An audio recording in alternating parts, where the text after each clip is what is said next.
Cromwell Dixion was born in San Francisco, California, June 8, 1892, but his father died when he was only 2 years old. His mother had family in Ohio and brought the boy to Columbus, where he grew up a natural inventor. By age 10, he had built a small sailboat, a camera, and a backyard roller coaster. In the summer of 1905, Cromwell was one of the thousands who came to the Ohio State Fairgrounds to witness Toledo balloonist Roy Nabenshoe exhibit his propeller-equipped airship. Nabenshoe's aircraft, powered by a motorcycle engine, was far more controllable than previous free-flight balloons that were at the mercy of the winds.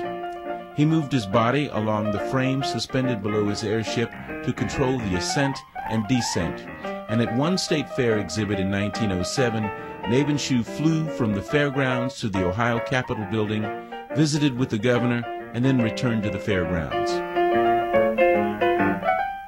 With his imagination aflame, young Cromwell went to the fair daily to watch the flying exhibition, admire the airship, and pick Nabenshoe's brain. By the spring of 1907, the youth had created his own sky cycle, following Nabenshoe's advice and using bicycle pedals to drive the propeller as opposed to engine power, which increased the risk of a hydrogen gas fire. The Dixion Sky Cycle was 32 feet long, 15 feet in diameter, and the 14-year-old pilot's first exhibit with the Sky Cycle was June 9, 1907, at South Columbus's Driving Park Racetrack. The excited youth flew several times that first summer, including one flight of 5 miles that rose to an altitude that was claimed to be 1 mile.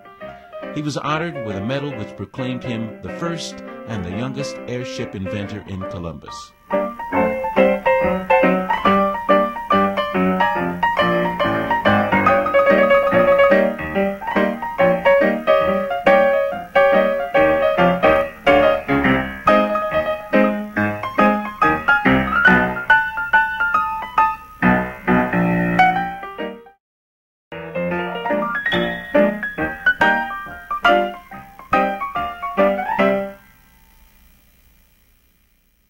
Cromwell Dixion exhibited his sky cycle in Ohio cities and towns like Lima, Mansfield, New Philadelphia, Zanesville, and Wellston, and he regularly flew at Columbus's Olentangy amusement park.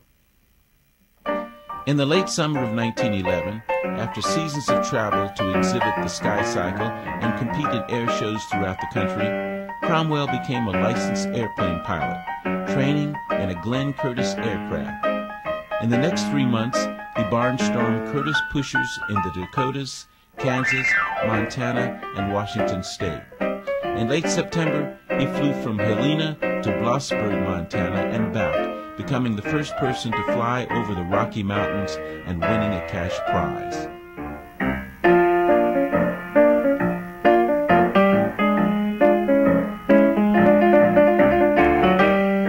Unfortunately, many barnstormers, being young, inexperienced pioneers in a new era, lost their lives performing risky maneuvers to entertain their audiences.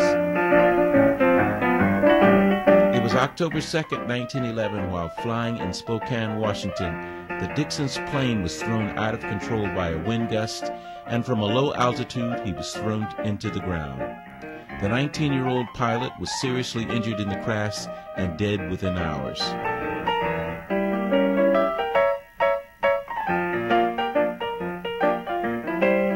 Cromwell Dixion, Columbus's first and youngest aviator, had a flying career that lasted just a little over 4 years, and he was laid to rest in Columbus's Green Lawn Cemetery.